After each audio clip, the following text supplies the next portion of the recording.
All right, everybody. In this one, we have a 2008 Chevrolet Malibu. Issue with this one is that there is a misfire going on. From what I was told, there was codes for a cam actuator. They replaced the cam actuator. Those codes went away, but now there's still a misfire on cylinder number 2. I brought this vehicle for a quick test drive, and the only time that there is a misfire is when the vehicle is under load. So what we're going to do, is this a 6-speed? 1, 2, 3, 4, 5, 6-speed. There we go. Is take this car for a little test drive so I can see which cylinder is actually doing misfire, because there are no codes on the dash. There is no check engine on the dash, I should say. So, but there is a code. So maybe I'll get the code to come up on here. So in order to get this to misfire, what I had to do was hold the brake lightly in order to add a bigger load to the engine. Once I did that, the vehicle misfired right away. So, as I said, we're going to go through this and we're going to see what is going on. Report. We'll save it. Oh, that's weird, eh? Typically, it saves everything. Huh, that's weird. Anyway, we'll leave it like that. Internal electronic performance 1. Internal electric. Okay, that's not what we need. We need engine control. Engine misfire detected. So we have a P0300. All right, so we're going to have to verify which cylinder is doing the misfire. All right, so we're going to go into engine. We're going to come in here. We're going to go into live data, and hopefully we'll be able to see it. Engine. Actually, they have misfire counters on this one, if I'm not mistaken. Do they? Fuel trim, cruise, HO2, ignition, misfire. Here we go. So we want misfire. Misfire cylinder 2 seems to be the one that is yeah,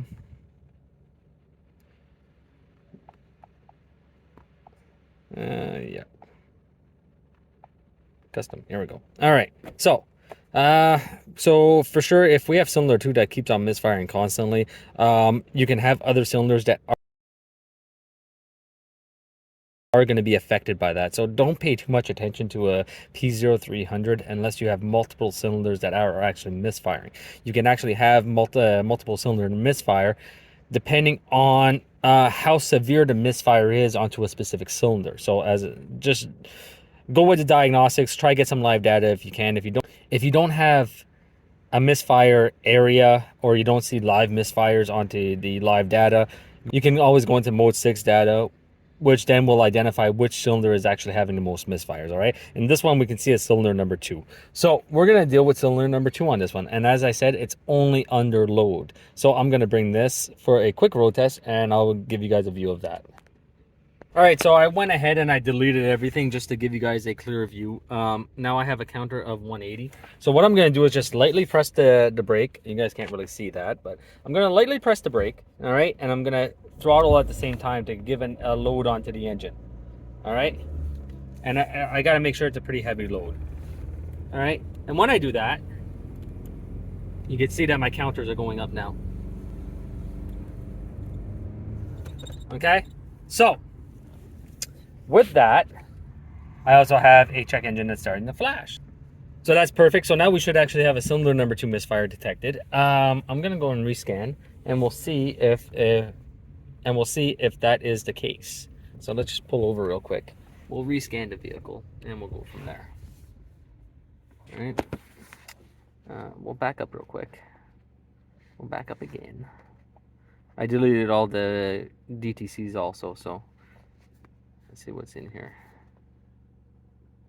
So no, we still only get a P0300. All right, so we're gonna deal with cylinder number 2. Obviously, we're not gonna go any more than that. As soon as you give it heavy throttle, it starts to misfire. So we could either be dealing with a bad plug. Apparently, they already swapped the coil over, but I don't think they did anything with the plug. So we're gonna deal with that. We're gonna go look at the spark plug first, actually, and we're going to see if the spark plug is okay. If that is okay, then we have to check the injector. Now, the quickest way to check the injector obviously is going to be with a scope. You're not going to just take and pull an injector out and swap an injector over. That doesn't make any sense. Take a scope, hook a scope up to the injector, and we'll see how the vehicle is, or we'll see how the scope pattern is for the injector at that point. All right, so I'm going to take, and I'll bring everybody right back. All right, everybody, so I went and I decided to do a quick visual inspection to the spark plug, and as you can tell, it is cracked all over the place. So the cause for this one is a cracked spark plug. Hope you guys enjoyed this quick video, and as always, I'll see you guys next time. All right, in this video, what I want to try to push a little bit more is that you don't always need a scope or some high quality level tools in order to do a diagnostics. Sometimes the quickest and easiest thing to do is just to use your eyes and your ears in order to try and verify what the issue could be onto the vehicle.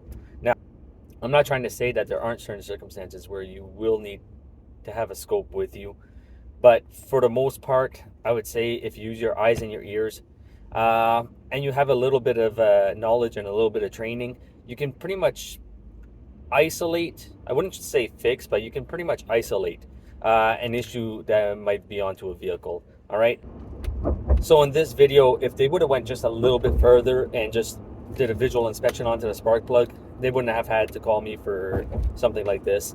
But sometimes, you know, people are in a rush, garages are in a rush, and they don't want to give the technicians any more time than what they already have, so they cut their losses there, and they end up calling that a mobile tech like me or any other type of mobile tech that might be out there. So with that being said, always take the time and really just use your eyes and ears in order to do a preliminary check of everything.